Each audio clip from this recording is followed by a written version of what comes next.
যেই নবী আল্লাহ রাব্বুল আলামিন পাঠিয়ে দিলেন,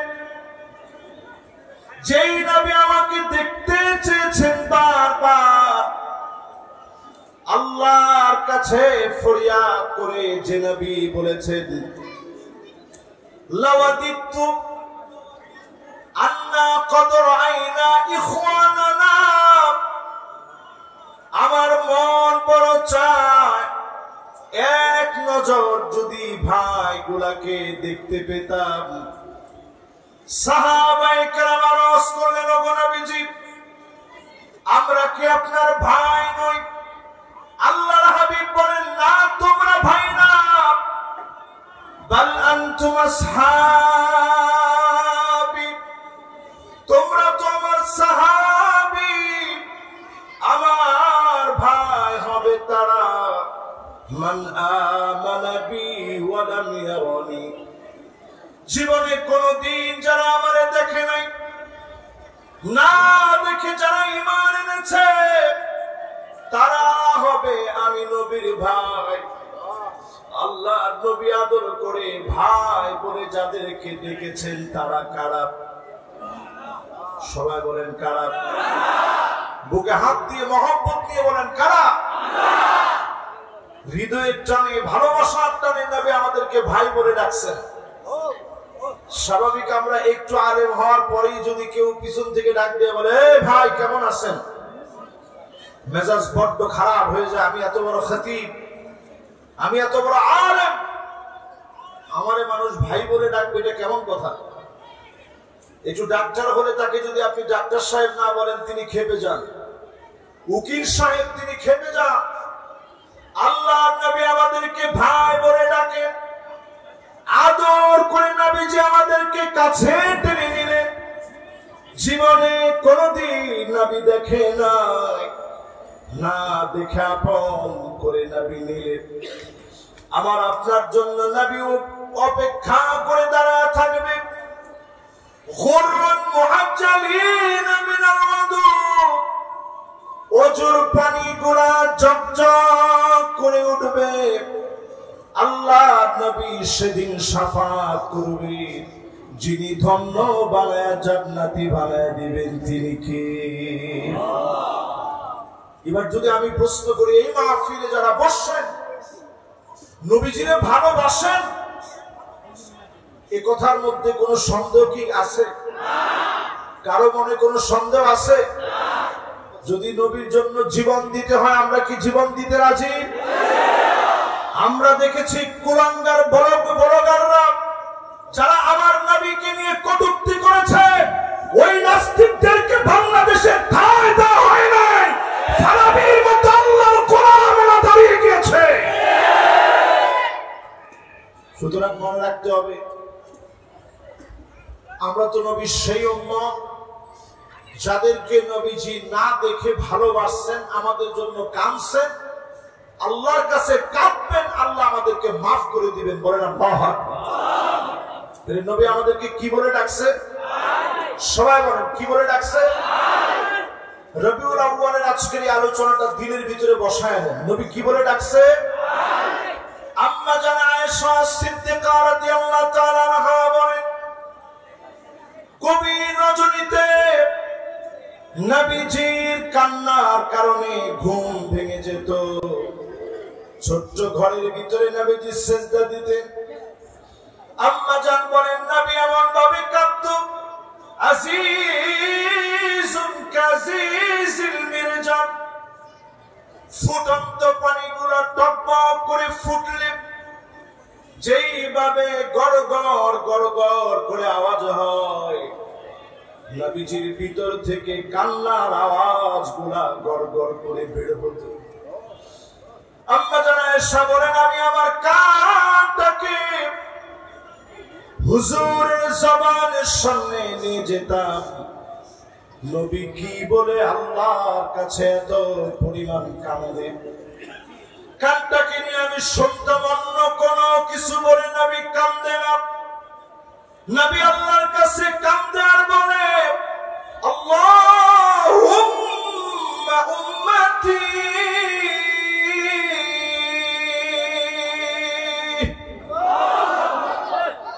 উম্মতুল্লাহ, আমার উম্মত বলে নবীজি বারবার সিজদায় গিয়ে কাঁদতেন। বলেন তো কাদের জন্য কাঁদতেন? সবাই বলেন কাদের জন্য? রাসূলের জন্য আপনারা এত ভালোবাসি, আপনি সিজদায় গিয়ে ক্ষুধার যন্ত্রণায় কাঁদেন না, সিজদায় গিয়ে কাফেররা আপনাকে মেরেছে জন্য কাঁদেন না, তায়েফের ময়দানে রক্তাক্ত হয়েছেন এজন্য কাঁদেন নাই, দান শহীদ হয়েছে এজন্য নবী কাঁদেন নাই। নবী সিজদায় পড়ে পড়ে আমার আপনার জন্য বারবার আল্লাহর কাছে কেঁদেছে, শুধু কাঁদেন নাই, নবী বারবার পেরেশান হয়ে গেছে, বারবার আমাকে দেখতে চেয়েছে। আল্লাহর জান্নাতের সামনে নবী যাবে, দরজার ভিতরে নক করবে, দরজা খুলে দেওয়া হবে, জান্নাতে গিয়ে নবীজি বলবে আল্লাহ হাত্তা তাদখুল উম্মতি, আমার উম্মত জান্নাতে যাওয়ার আগে অন্য কোন নবীর উম্মত যেন জান্নাতে যেতে না পারে। অন্য সব নবীর উম্মতের আগে আমার উম্মত যেন জান্নাতি হয়। নবী বারবার আল্লাহর কাছে বলবেন, সমস্ত নবীর আগে নবীর উম্মত দিয়ে যিনি ভরপুর করে দেবেন তিনি কে? জান্নাতের ভিতরে 120টা কাতার হবে। আওয়াজ করে বলেন তো কয়টা? এই যে আমরা যারা 1447 বছর পরে আজকে এই মাহফিলে বসছি, 12ই রবিউল আউয়ালে 120টা কাতারের ভিতরে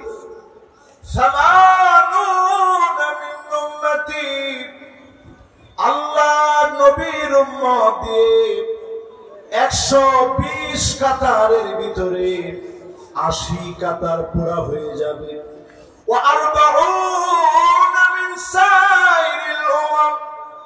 অন্য সব নবীর উম্মত আল্লাহর জান্নাতে মাত্র 40 কাতার ভরবে।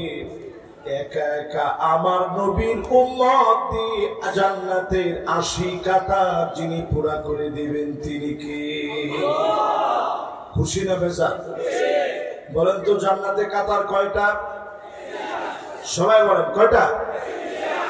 সেই 120টা কাতারের ভিতরে 80টা কাতার পূর্ণ হবে উম্মতে মুহাম্মাদীদেরকে দিয়ে। জোরে করে আল্লাহু আকবার। এবার আমার ভাইরা আসেন ওই জায়গায়, আগামীর পৃথিবীতে 5টা শাসন আসবে নবীজি বলে গেলেন। একটু আঙ্গুল উঠায় দেখান তো কয়টা? সবাই কিন্তু উঠায় নেই, জোরে সোরে উঠায় দেখান। আপনার সবাই মুসলমান, কোন সন্দেহ আছে? একটু আঙ্গুল গুলা উঠায় বলেন কয়টা? পিছনে একজন মুরব্বী এখনো উঠায় নেই, মাশাআল্লাহ। এখন 2 হাতের 5টা 10টা উঠেছে। তাহলে সবাই বলেন কয়টা? এবার সবাই হাতটা নামান। আজকের এই আলোচনাটা যদি আপনি আমি বুঝে যেতে পারি, আগামী দিনে মুসলমানদের বিজয় কোন শক্তি আটকায় রাখতে পারবে না। জোরে কেন আল্লাহু আকবার। আল্লাহর হাবিব বললেন 1 নাম্বার শাসন হবে সুম্মা তাকুনু নাবুওয়া ফীকুম মা শাআল্লাহু আন তাকুন। আল্লাহ পাক যাকে চাবেন নবী বানাবেন, নবীদেরকে দিয়ে শাসন করাবেন। এরপরে আল্লাহ রাব্বুল আলামিন নবীদেরকে উঠায় নেবেন। আমার নবী আমাদেরকে কাঁদিয়ে চলে গেলেন, আর কোন দিনের জন্য নবী আসবে না। নবীর শাসন আমরা দেখি নাই, নবীর শাসন আমরা পাই নাই। দ্বিতীয় নাম্বার শাসন নবীজি বলে গেলেন, সুম্মা তাকুনু খিলাফাতান আলা মিনহাজি নবুওয়াতি। খুলাফায়ে রাশিদিনরা শাসন করবে। 32 বছর শাসন করেছে, এই শাসন ব্যবস্থা শেষ হয়ে যাবে। সুম্মা ইয়ারফাউহা আল্লাহ, খলিফাদেরকে আল্লাহ উঠায় নেবেন। হযরত আবু বকর চলে গেলেন, হযরত ওমর চলে গেলেন, হযরত ওসমান চলে গেলেন, হযরত আলী চলে গেলেন, একজনের পর একজন খলিফা চলে গেলেন। আল্লাহ পাক এই জমিনে দিনকে বন্ধ করেন নাই। সুম্মা মুলুকান আতান, এরপরে এই জমিনের ভিতরে আসবে রাজতন্ত্র। জোরে কোন কি তন্ত্র? এক নাম্বার আসবে নবুয়ত। নবুয়তের পরে কি আসবে? খিলাফত। এক নাম্বার আসবে, দুই নাম্বার আসবে, তিন নাম্বার আসবে রাজতন্ত্র। আবার একটু আমরা পড়াটা মুখস্থ করি। এক নাম্বার কি? দুই নাম্বার কি? তিন নাম্বার কি? রাজতন্ত্র এই পৃথিবীতে আসবে। আপনি এক বছর, দুই বছর না, হাজার বছরের হিস্ট্রি ঘেটে দেখেন, জমিনের বুকে রাজতন্ত্র ছিল হাজার বছর ধরে। আমি তুরস্কে গিয়েছি, মুসলিম শাসকদের শেষমেশ এমন অবস্থা ছিল, স্বর্ণের চামচ দিয়ে অনেকে খেয়েছে। এই শাসন আল্লাহ তাআলা কন্টিনিউ করতে দেয়নি। জমিন থেকে সুম্মা ইয়ারফাউহা আল্লাহ, আল্লাহ উঠায় নিয়েছে। তৃতীয় নাম্বার শাসন শেষ, বাকি আছে কয়টা? চতুর্থ নাম্বার আল্লাহর হাবিব বলেন সুম্মা তাকুনু মুলকান জাবরিয়া, স্বৈরা শাসক আসবে। আলেমদের উপরে যারা জুলুম করেছে, নির্দোষ মানুষকে যারা অত্যাচার করেছে, ওরাই স্বৈরা শাসক। আল্লাহর হাবিব বললেন সুম্মা ইয়ারফাউহা আল্লাহ, টেনে হিঁচড়ে আল্লাহ তাদেরকে নামায় দেবে। ঠিক কিনা বলে? আপনারা কি দেখছেন সেটা?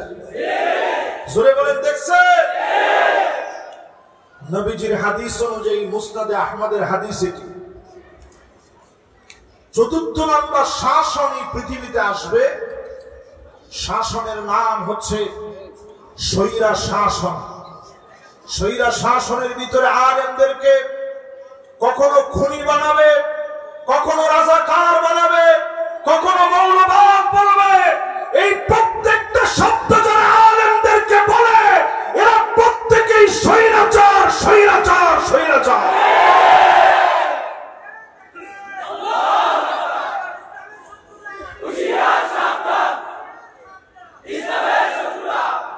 আপনারা কি ভয় পেলেন? তো নারায়ে তাকবীরের ওজনটা একটু হালকা হয়ে গেছে না? জোরে সোরে একজনে বলেন তো নারায়ে তাকবীর।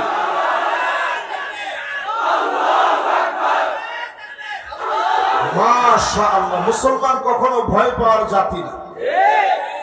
আমি জর্ডান সফরে গিয়ে দেখলাম ইয়ারমুক নামক যে জায়গায় যুদ্ধটা হয়েছে, কয়েকটা নদী সেখানে।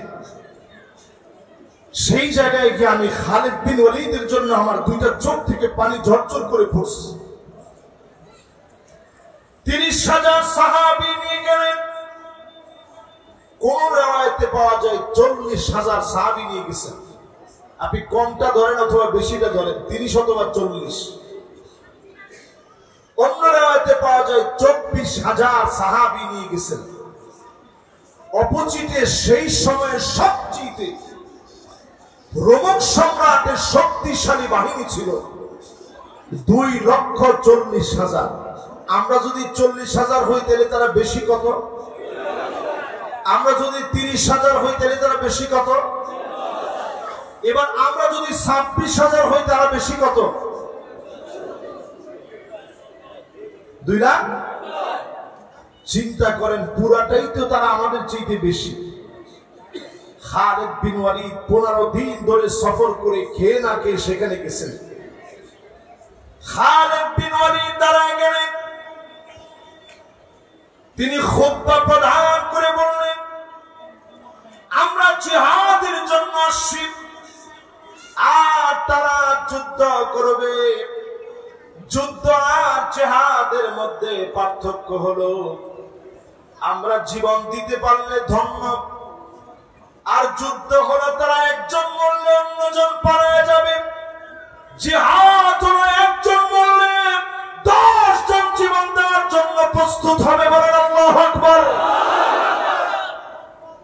বেশি দিন দূরে যাওয়া লাগবে না, আপনি 5ই আগস্টের হিস্ট্রি ঘেটে দেখেন।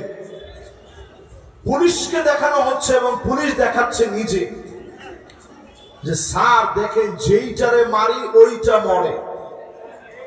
আরে কথা বল, যেইটারে মারি ওইটা মরে, বাকিটা মরে না। এই চেতনা 5ই আগস্টের চেতনা শুধু নয়, এই চেতনা মুসলমানদের ইতিহাসের চেতনা। এই চেতনা যদি ভুলে যান, কিছুদিন পরে বাংলাদেশের ভাগ্য আকাশে বড় ধরনের খেসারত অপেক্ষা আছে। প্রিয় ভাইরা আমার, খালিদ বিন ওয়ালিদ যখন জিহাদের ময়দানে গেছে, খবর পাইয়া সেই সময়ের ইয়ারমুকের যুদ্ধের সংবাদ রোমান সম্রাট চীনের সম্রাটের কাছে দিছে। দিয়ে বলছে, ভাই কিছু সৈন্য পাঠাও। খালিদ বিন ওয়ালিদ 40,000 সৈন্য বাহিনী নিয়ে আসতেছে। সংখ্যায় কি তাদের চাইতে আমরা কম না বেশি? আওয়াজ করে বলি, কম না বেশি?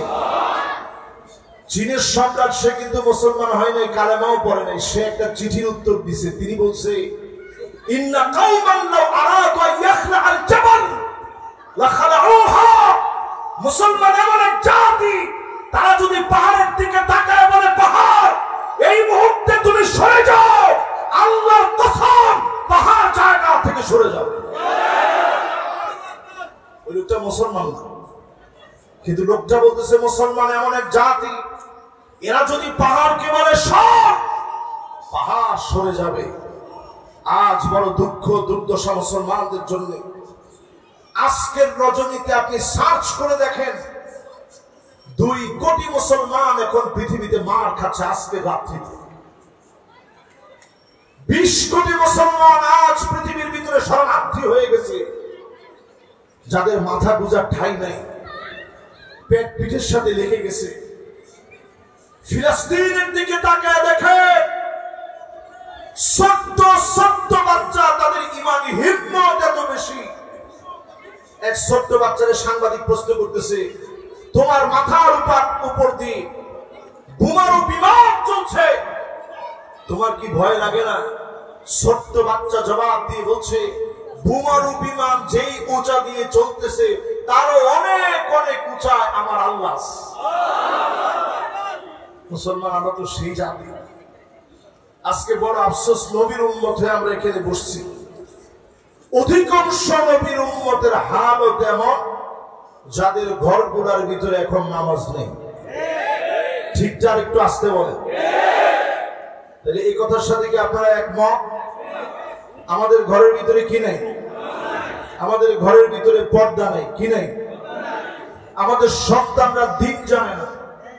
আজকে যেই মাদ্রাসার মাহফিল, আমার বড় ভালো লাগে এরকম মাহফিল গুলো যখন আমরা আসি। মার্কাজুল কোরআন ওয়াস সুন্নাহ ইন্টারন্যাশনাল মাদ্রাসা, তাকে দেখেন ছোট ছোট বাচ্চারা, তারা আগ্রহ করে বসা আছে। এরা প্রত্যেকেই কোরআনুল কারীম নিয়মিত পড়ছে, পড়ার চেষ্টা করছে। প্রিয় ভাইরা আমার, আমাদের ঘরের খবর কি? অধিকাংশ ঘরের ভিতরে এখন কোরআন নাই। কি আছে? মিউজিক আছে, ডিজে আছে। দেখছেন কি আছে? জোরে কোন কি আছে? এই ডিজে থাকার কারণে আমাদের ঘরগুলোও এমন ডিজে হয়েছে।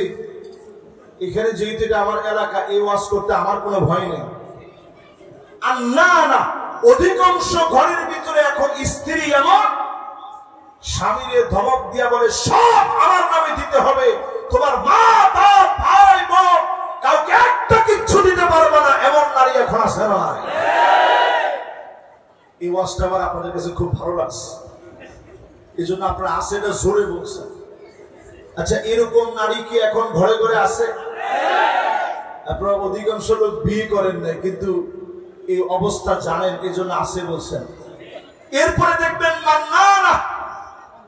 এমন কিছু নারী এখন ঘরে ঘরে আছে, কথায় কথায় খোঁটা দিয়ে বলে, আমি দেখে তোমার ভাত খেয়ে গেলাম। কি ঠিক? আমি দেখে সংসার করি। যিনি বলছে মারাত্মক ভুক্তভোগী লোক। আচ্ছা, এইরকম বলে, এরকম মহিলা এখন ঘরে ঘরে আসে না নাই? কার কার স্ত্রী এরকম বলছে? হাত তুলে তো দেখি। একটা লোক এখানে ভুলবশত হাত তুলে নেবে, হুজুর আজকে হাত তুলে চাকরি হারাতে যায় না। এরপরে দেখবেন এমন একটা সময় আসবে, কান্না, সারাদিন আপনি কষ্ট করে আসছেন, স্ত্রীর কাছে বলছেন এক গ্লাস পানি দিও তো। এই আবদার যদি স্ত্রীর কাছে করা হয়, কয়টা বেঞ্চি মেরে এরপরে পানি যদি দেয় দিতেও পারে। এরপরে দেখবেন কান্না, এমন সব মহিলা আসবে আপনার ছায়া দেখতে পারবে না, সব সময় আপনাকে দেখলে বিরক্ত হবে, ঠিক কিনা বল? এরপরে দেখবেন এমন মহিলারা আসবে হাত ডাকা, যে সমস্ত মহিলাদেরকে কিছু কিনে দিলে খুশি হয় না, দিলেই বলে এটা কি হইল, একটা জিনিস হইল, তোমার নজর আর পরিবর্তন হবে না। এরকম মহিলা এখন সমাজের ভিতরে আছে না নাই? এরপরে দেখবেন সাদ্দাকা, এমন সব মহিলা বের হবে কথায় কথায় তর্ক করবে, সারা বাংলাদেশে থাকলেও মগবাজারে নাই, মধুবাগে নাই। এরপরে দেখবেন বাররাকা, শুধু তর্কই না, পারলে লাঠি নিয়ে পিটানোর জন্য দৌড়ায় আসবে, এরকম মহিলাও এখন আছে না নাই? যেগুলা বলছি আমরা উম্মতে মুহাম্মাদী হওয়ার পরেও আমাদের ঘরগুলোর ভিতরে রোগগুলো আছে না নাই? আল্লাহর হাবিব বলেন হাত্তা তুত্তাখাদাল মাসাজিদু তুরুকান, মসজিদ থাকবে, সামনে দিয়ে মুসলমানের ছেলেগুলা হেঁটে হেঁটে চলে যাবে, মাগার নামাজ পড়ার জন্য আসবে না, এমন মুসলমান এখন আছে না না? একটু জোরে জোরে বলেন আছে? আল্লাহর হাবিব বলেন তোমরা দেখবে হাত্তা ইয়াবুদাল্লাহ ওয়াল উজ্জা, মুসলমানের ছেলে মূর্তির সামনে গিয়ে মাথা নত করবে, পূজা করবে, অমুসলিমের কাছে মাথা নত করে দিবে, এমন মুসলমান সারা বাংলাদেশে থাকলেও এখানে না। এমন সময় আসবে আপনারা নজর করে দেখবেন হাত্তা ইয়াকতুলা জারহু, প্রতিবেশী প্রতিবেশীকে মারবে, আখাহু, আপন ভাই ভাইকে মারবে, এমনকি বাপ মাকে মেরে ফেলবে, সন্তানের হাতে বাপ মা মারা যাবে। এই তো সেদিন আমরা দেখলাম আপন দুই ভাই মিলে এক ভাইয়ের চোখ উপড়ে দিয়েছে। আল্লাহর কসম করে বলি, এমন যখন দেখবেন বুঝবেন অচিরেই যিনি শাস্তি দিবেন তিনি কে। যেহেতু আমি রিসেন্ট একেবারে দুবাই থেকে আসছি, আমার কাছে মনে হয় রেডিমেড শাস্তি সারা দুনিয়ার জন্য চলে আসতেছে, শাস্তি আসতেছে।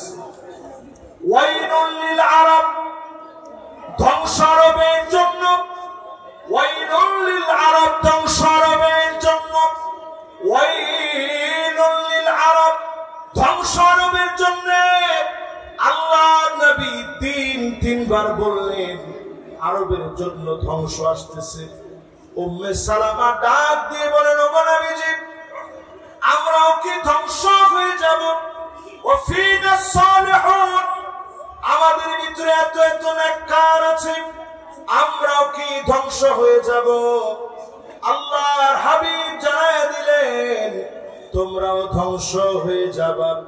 ইদা কাসুরাল খাবাস, খারাপি যখন বেড়ে যাবে, পাপাচার যখন বেড়ে যাবে, এই উম্মতকে যিনি পাকড়াও করবেন তিনি কে?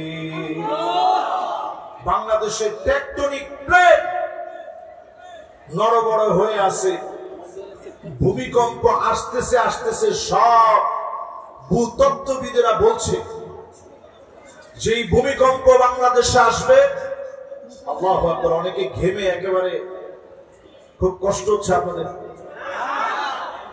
আল্লাহ এই কথাটা যদি আল্লাহ আল্লাহর জন্য পছন্দ করে নেয়, এই কথাটার কারণে আল্লাহ নাজাতের ফয়সালা করে দিবে। বলেন আল্লাহুম্মা আমিন। প্রিয় ভাইরা আমার, বাংলাদেশের এই যে একটা অবস্থা, এই অবস্থার দিকে তাকায় একটু চিন্তা করেন।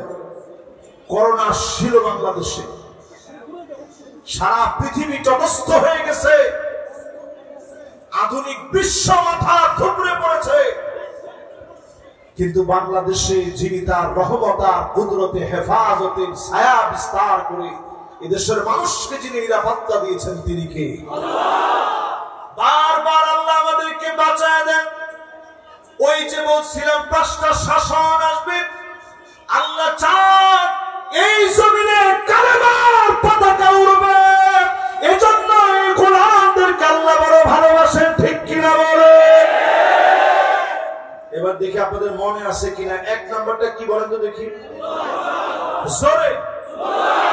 2 নাম্বারটা কি? লিল্লাহে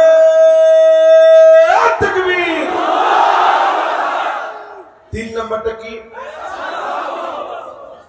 4 নাম্বার বাকি আছে স্বৈরাচারের পতন শুধুমাত্র বাংলাদেশে হয়নি। না, বাংলাদেশে শুধুমাত্র না, এই দেশ দিয়ে আল্লাহ শুরু করছে। সিরিয়াতেও স্বৈরাচারের পতন হয়েছে, মিশরে অচিরেই পতন ঘটবে, তিউনিসিয়াতে মুসলমানেরা আবার নতুন করে মোড় নিবে, লিবিয়ার ভিতরে আবার নতুন করে বিস্ফোরণ ঘটবে, আরবে একটা বসন্ত হবে। আগামীর পতাকা কালেমার পতাকা হবে। কোন সালে মক্কা দিতে পারবে না, পারবে না, পারবে না। লিল্লাহি তাকবীর, নারে তাকবীর। ইসলামের যুদ্ধরা আল কোরআনের আলো, আল হাদিসের আলো। লিল্লাহি তাকবীর। এই হাদিসের কথাটা শোনার পরে আপনাদের সাহস বাড়ছে না কমছে? আমরা সেই জাতি যারা পাহাড়কে যদি বলতাম পাহাড় সরে যাও, সরে যেতে বাধ্য হতো। আজকে আমরা এমন এক জাতি যারা মার খাচ্ছি প্রতিদিন। আমার শিশু বাচ্চাগুলোর পেট পিঠের সঙ্গে লেগে গেছে, ক্ষুধার যন্ত্রণায় ত্রাহি ত্রাহি করছে। বিভিন্ন শরণার্থী ক্যাম্পে আমি গিয়েছি, তুরস্কে, লেবাননে, জর্ডানে। আমি গিয়ে দেখছি মুসলমানের সন্তানগুলার পেট পিঠের সঙ্গে লেগে গেছে, খাবারের মতো কিছু নাই। শিশু বাচ্চাগুলো কেঁদে কেঁদে আল্লাহকে বলে, আল্লাহ আপনার জান্নাতে তো খাবারের কোনো অভাব নাই। ও আমার মালিক, দুনিয়ার এই দুঃখ যন্ত্রণা সহ্য হয় না। মালিক আপনি জান্নাতের জন্য কবুল করে নেন। দুনিয়ার কারো কাছে তারা কাঁদে না, আল্লাহর কাছে তারা কাঁদে। এই মুসলমানদের জন্য যদি আপনি যদি দুঃখ বেদনা যন্ত্রণায় না পড়ি, আমার হৃদয়ের ভিতরে রক্তের খরচ যদি না হয়, আল্লাহর কসম এই দিন আপনারও আসবে যিনি বড় পরীক্ষা নিবেন তিনি কে? 5ম নাম্বার যে শাসন বাংলাদেশ সহ সারা পৃথিবীর মুসলমানদের জন্য অপেক্ষায় আছে, সেই শাসনের নাম হল সুম্মা তাকুনু খিলাফাতান আলা মিনহাজি নবুওয়াতিন। আবার জমিনে আল্লাহর নবীর দেখানো পথ মত অনুযায়ী খিলাফত প্রতিষ্ঠা হয়ে যাবে। আবার যিনি কালেমার পতাকাকে বিজয়ী বানায় দিবেন তিনি কে? 54 বছরের সব দেখা শেষ।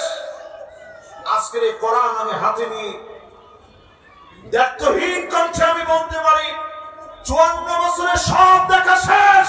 যদি শান্তি দেখতে চান, সামনে হবে আল কোরআনের বাংলাদেশ। এই কথার সঙ্গে যদি এখন আপনি একমত না হন, বড় বড় 6টা আযাব বাংলাদেশের দিকে আসতেছে। আমি আমার জন্মভূমি, আমার জীবনের অধিকাংশ সময় আমি এই মাটিতে কাটিয়েছি। আজকের মাহফিলে আমার এলাকাবাসীকে সাক্ষী রেখে বলতে চাই, 6টা আযাব বাংলাদেশের দিকে আসতেছে। কয়টা? আজকে আপনারা খাতা কলম নিয়ে বসেন, অথবা অন্তরে আপনারা লিখে রাখেন, 100% আগামী দিনে যদি ভুল করেন 6টা আযাব আসবে। 1 নাম্বার আযাব হবে, আল্লাহ নবী জানায় গেলেন, ইমারাতুস সুফাহা, নির্বুদ্ধিরা আপনাদেরকে শাসন করবে। যাদের জ্ঞান নাই তারা শাসন করবে, তারাই বারবার আলেমদেরকে গালিগালাজ করবে। ঠিক কিনা বলে? এটা আমার কথা না নবীজির কথা? আওয়াজ করে বলেন আমার কথা না নবীজির কথা? 2 নাম্বার শাস্তি আসবে কাসরাতুস শাত। নানা রকমের শর্ত দিয়ে আলেমদের টুটি চেপে ধরা হবে, নানা রকম শর্ত দিয়ে আলেমদেরকে থামায় দেওয়ার চেষ্টা করা হবে। এখনো যদি আপনি মৌলবাদ বলেন, তাহলে মনে রাখতে হবে এটা আলেমদেরকে দমন নিপীড়নের নতুন শব্দ। এজন্য সজাগ হওয়া লাগবে মুসলমান। নবীজি সাল্লাল্লাহু আলাইহি সাল্লাম পরিষ্কার আমাদেরকে জানিয়ে গেছেন, এই কথার সঙ্গে আপনি আমার সঙ্গে রাগ করার কোনো সুযোগ নেই। 3 নম্বরে নবীজি বললেন বিউল হক, টাকার বিনিময়ে আইন আদালত বিক্রি হয়ে যাবে। তোমার ঠিক তো বলছে 3-4 জনে, বাকিরা সবাই কি মনে করেন? টাকার বিনিময়ে যদি আইন আদালত বিক্রি হয়, আলেমদেরকে তারা যুদ্ধাপরাধী বানাবে, আলেমদেরকে তারা অপরাধী সাজাবে। টাকার সামনে আমরা আইন আদালতকে বিক্রি হতে দেখতে চাই না। ভাইয়ের আমার, 3 নম্বরের পর 4 নম্বর বড় মারাত্মক। নবীজি বলেছেন ইস্তিগফাফান বিদ্দাম। যদি এরপরও আপনারা না বুঝেন, চারদিকে জেনোসাইড হবে, রক্তের সরাসরি হবে, করে করে মারামারি হবে, বাংলাদেশ নামক দেশটাকে চক্রান্ত করে ধ্বংস করে দেওয়ার ষড়যন্ত্র করবে। ঠিক কিনা? এটা আমার কথা না নবীজির কথা? 4 নম্বরের পরে 5ম নম্বরে নবী আলাইহিস সালাতু ওয়াস সালাম বলছেন, তোমরা দেখবা কাতিয়াতুর রাহিম, আত্মীয়তার সম্পর্ক ছিন্ন হয়ে যাবে।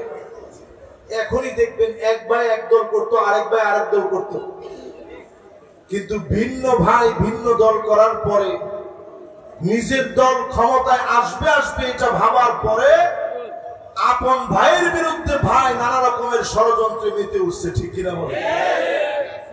আসলে এরকম ঘটনা।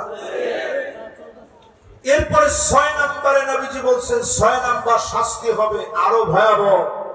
সেটি হচ্ছে আকান্নুহুম ফিকহান, যাদের বুঝ নেই জ্ঞান নেই, তারা বড় বড় চেয়ারে বসে যাবে। বুঝহীনরা যদি বড় বড় চেয়ারে বসে যায়, সমকামিতাকে পারমিট দেওয়া হবে, নারী সংস্কারের নাম করে নারীদেরকে রাস্তায় নামায় দেওয়া হবে, আপনার ঘরটাকে দোজখ বানায় দেওয়া হবে, দাজ্জালের হাতিয়ার হিসাবে প্রত্যেকটা নারীকে তৈরি করা হবে। ঠিক কিনা? এই কথা আমি দায়িত্বহীন কণ্ঠে বলছি। বাংলাদেশের ঘরে ঘরে এখন তাকায় দেখবেন ছেলেরা মেয়ে হতে চায়, মেয়েরা ছেলে হতে চায়। ঘরের ভিতরে মেয়েরা এখন প্যান্ট পরে, শার্ট পরে। ঠিকঠাক একটু আসতে বলে। ঘরের ভিতরে মেয়েরা এখন প্যান্ট শার্ট পরে, বাহিরে পরে বাহিরে পরে। আপনি চিন্তা করেন, অনেক সময় মা বাপ কুলাতে পারে না, একটু পায়ে লম্বা হয়ে গেছে, হাতে লম্বা হয়ে গেছে, মা বাপ কুলাইতে পারে না, প্যান্ট শার্ট পরে, বলে আমার অধিকার, আমি পড়ছি, তোমার অসুবিধা কোথায়? ওইদিন দেখলাম এক মেয়ে সরাসরি মা বাবার বিরুদ্ধে এসে সে রিট করছে, আমার মা বাপ কোন অধিকারে আমার পোশাক নিয়ে কথা বলবে। এরকম যখন শুরু হয়েছে, আপনি এখন অপেক্ষায় আছেন, তাকায় দেখবেন ছেলেরা এখন কানের মধ্যে দুল পড়ে। ঠিক নেই? বাবরি চুলের একটা ট্রেন্ডিং উঠছে এখন। আমি মনে করছি মাশাআল্লাহ, ছেলেরা তো সব ভালো হয়ে গেছে, সবাই বাবরি চুল রাখতেছে। মাশাআল্লাহ, লিল্লাহে তাকবীর, জোরে লিল্লাহে তাকবীর। আমাদের চট্টগ্রামে হুজুর চলে আসছেন, উনি মাহফিল করতে গিয়ে কত বাধার সম্মুখীন হয়েছে, এটা আপনারা বিভিন্ন ভিডিওতে আপনারা দেখেছেন। আলেমদের কথায় যারা বাধা দিয়েছে, এরপরেই বরুণার হযরত ইনশাআল্লাহ আসবেন, তিনি কথা বলবেন। আমার বড় ভালো লাগতেছে যে আমার এলাকায়, শুধু এলাকা না, আমার বাড়িতে এতগুলো মেহমানকে আমি পেয়েছি। আমি সত্যি জীবনে 11টা বছর আমার মাহফিলের বয়স বাংলাদেশে আসার পরে কিন্তু 11 বছরের একটা অপূর্ণতা যেন আজকে পূর্ণতা হয়েছে এই মাঠে মাহফিল করার মধ্য দিয়ে। আল্লাহকে সাক্ষী রেখে বলি, যারা আজকে আমরা এই মাহফিলে বসেছি, স্পষ্টভাবে জেনে রাখেন, সুম্মা তাকুনু খিলাফাতান আলা মিনহাজি নবুওয়াতিন, আল্লাহর নবীর দেখানো পথ এবং মত অনুযায়ী আবার যদি খিলাফা প্রতিষ্ঠা না হয়, জুলুম নির্যাতন নেমে আসবে। আপনি টুপি নিয়ে বিতর্ক করার সময় পাবেন না, কারণ মাথা থাকবে না। ভয়াবহ সময় আসবে। আমি উজবেকিস্তান গিয়েছিলাম গত 3 বছর আগে। সেখানে ইমাম বুখারী আলাইহির রহমার মাকবারা জিয়ারত করেছি। ইসমাইল কফাল আশ-শাশি রাহমাতুল্লাহি আলাইহির কবর জিয়ারত করেছি। এমন আলেমের কবর জিয়ারত করেছি যাদেরকে দ্বিখণ্ডিত করা হয়েছে। অসংখ্য কোরআনকে মাটির নিচে পুঁতে রাখা হয়েছে, একটা মানুষও যেন কোরআন পড়তে না পারে। এত জুলুম করার পরেও ওই মাটিতে তারা কোরআনের আওয়াজকে দমায় দিতে পারে নাই। সুতরাং বাংলাদেশে এক একটা মাদ্রাসা যখন থাকবে, মার্কাজুল কোরআন ও সুন্নাহ ইন্টারন্যাশনাল মাদ্রাসার মতো মাদ্রাসা, নয়াঠুরা ইউএন কামিল মাদ্রাসার মতো মাদ্রাসা, সেই মাদ্রাসার ভিতরে নুরানি আছে, হেফজখানা আছে, কওমি মাদ্রাসা আছে, মাদানী নিসাব আছে, এই মাদ্রাসাগুলো যতদিন থাকবে, আল বারাকা মা আকাবিরকুম, বরকত বড়দের সঙ্গে, বরকত মুরব্বিদের সঙ্গে। আমাদের মুরব্বিরা যতদিন আছে, কোরআন সুন্নাহর আওয়াজ যতদিন আছে, বাতিল আমাদের বিরোধিতা করে আলেমদেরকে দমাতে পারবে না, পারবে না, পারবে না। এখনো যদি মুসলমান আমরা না বুঝি, আগামী দিনটা ভয়াবহ হবে। শুধু শেষ কথা, এই কথার মধ্য দিয়ে আমি আমার আলোচনার ইতি টানতে চাই। রবিউল আউয়াল মাসে 12ই রবিউল আউয়ালের মতো এমন একটা মুবারক সময়ে আমি আপনি বসা আছি। নবীজি আমার আপনার জন্য অপেক্ষায় থাকবে। 5 শ্রেণীর মানুষকে নবীজি ডেকে ডেকে শাফাআত করবেন। এর মধ্যে 1 নাম্বার হচ্ছে মান ক্বালা লা ইলাহা ইল্লাল্লাহ খালিসান মিন কলবিহি আও নাফসিহি, যে লোকটা মন থেকে কালেমা পড়েছে, নবীজি ডেকে ডেকে তাকে শাফাআত করবেন। জোরে বলুন আল্লাহু আকবার। 2 নাম্বার নবীজি শাফাআত করবে যে লোকটা আযান হওয়ার পরে আযানের জবাব দিয়েছে। আমাদের সমাজের ভিতরে মুআজ্জিনদেরকে আমরা ছোট করে দেখি। সাহাবীরা মুআজ্জিন হওয়ার জন্য প্রতিযোগিতা করত। কুলু মিসলা মা ইয়াকুলুল মুআজ্জিন, প্রতিযোগিতা দেখে নবীজি বলছে, ঠিক আছে তোমরাও মুআজ্জিন যেমনে বলে তোমরাও বলো। এই যে আযান হয়, আযানের পরে আপনারা জবাব দিবেন। যারা দিবেন, হাল্লাত লাহু শাফাআতি, নবীজি আপনার জন্য অবশ্যই শাফাআত করবে। জোরে বলুন আল্লাহু আকবার। 3 নাম্বার নবীজি শাফাআত করবে আকসারুহুম আলাইয়া সালাত, অধিক পরিমাণ যারা নবীজির উপরে দরুদ শরীফ পড়বেন। যদি পুরা দরুদ শরীফটা নামাজের ভিতরে আমরা যে দরুদ পড়ি, যদি এটা পড়তে নাও পারেন, অন্তত এতটুকু বলেন সাল্লাল্লাহু আলাইহি ওয়াসাল্লাম। কি বলবেন? জোরে বলেন, কি বলবেন? আবার বলেন, কি বলবেন? আজকে আমল করে দেখেন, ঘুমানোর আগে সাল্লাল্লাহু আলাইহি ওয়াসাল্লাম, সাল্লাল্লাহু আলাইহি ওয়াসাল্লাম যতবার পারেন পড়তে থাকেন। হতে পারে আজকের রজনীতেই স্বপ্ন যুগে পেয়ারা হাবিবকে আপনারা দেখবেন। মান রাআনি ফিল মানাম ফাকাদ রাআনি ফিল ইয়াকযা فإن الشيطان لا يتمثل بي وفي رواية أخرى فإن الشيطان لا يتشبه بي, শয়তান নবীর আকৃতি ধারণ করতে পারে না। অধিক পরিমাণে দরুদ শরীফ পড়েন, নবীর জিয়ারতে যিনি ধন্য বানায় দিবেন তিনি কে? প্রিয় ভাইরা আমার, অধিক পরিমাণে দরুদ শরীফ পড়েন, সাল্লাল্লাহু আলাইহি ওয়াসাল্লাম, সাল্লাল্লাহু আলাইহি ওয়াসাল্লাম পড়ার চেষ্টা করেন। 4 নম্বরে যে লোকটা মদিনায় মারা যাবে, মনে রাখাঙ্কা থাকবে, আল্লাহ যদি মদিনায় মারা যেতে পারতাম, মদিনায় যদি মারা যেতে পারতাম, এই দোয়া যদি কবুল হয়ে যায়, আল্লাহ নবী বলেন আমি নবী সাক্ষী হয়ে যাব, আনা শাহিদুন লাহু, আল্লাহ নবী সাক্ষী দিবে। নবী সাক্ষী দেওয়ার কারণে যিনি মাফ করে দিবেন তিনি কে? 4 নাম্বার। এরপরে 5 নম্বরে নবীজি ওই লোকটারে শাফাত করবেন। শাফাতি লিআহলিল কাবাইর মিন উম্মতি, উম্মতের বড় বড় গুনাহ করে ফেলেছে, উম্মতের ভিতরে বড় বড় গুনাহগার যারা হাত কেটে পুলসিরাত পার হতে যায় কেটে কেটে পড়ে যাবে, নবী দাঁড়ায় দাঁড়ায় বলবে ইয়া রাব্বি সাল্লিম, ইয়া রাব্বি সাল্লিম, ও মালিক আমার উম্মতকে একটু শান্তি দিয়ে দেন, আমার উম্মতটারে একটু মাফ করে দেন। সেই দিন আল্লাহর নবীর এমন কিছু উম্মত থাকবে পুলসিরাত পার হতে যে এমন ভাবে নূর গুলা বের হবে, ডাক দিয়ে বলবে, জাহান্নাম ডেকে বলবে জুসিয়া মুমিন ইন্না নূরাকা ইউতফিউ লাগাবিব, ও মুমিন তাড়াতাড়ি চলে যাও, তোমার নূরের কারণে জাহান্নামের আগুনগুলা নিভে যাচ্ছে, তোমার নূরের কারণে জাহান্নামের আগুনগুলা নিভে যাচ্ছে।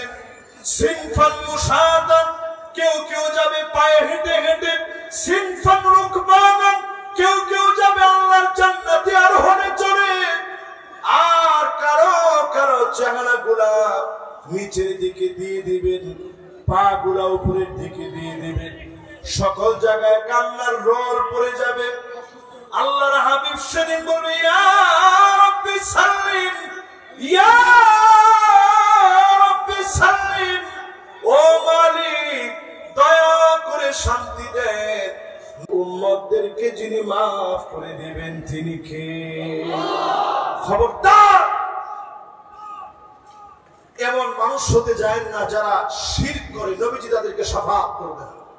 এমন মানুষ হতে যায় না যারা বেদাত করে, নবীজি তাদেরকে শাফাআত করবে না।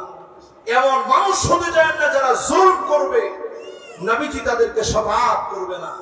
এমন মানুষ আপনি হবেন না কুল্লু খালিন মারিক, যে নিরপরাধ মানুষকে দোষী বানায় দিবে, ওই লোকটাকেও নবীজি শাফাআত করবে। যেই লোকটা মাইয়ুকাদ্দিবু বিশ-শাফাআত, শাফাআতকে যে লোকটা অস্বীকার করবে, ওই লোকটাকেও নবীজি শাফাআত করবে।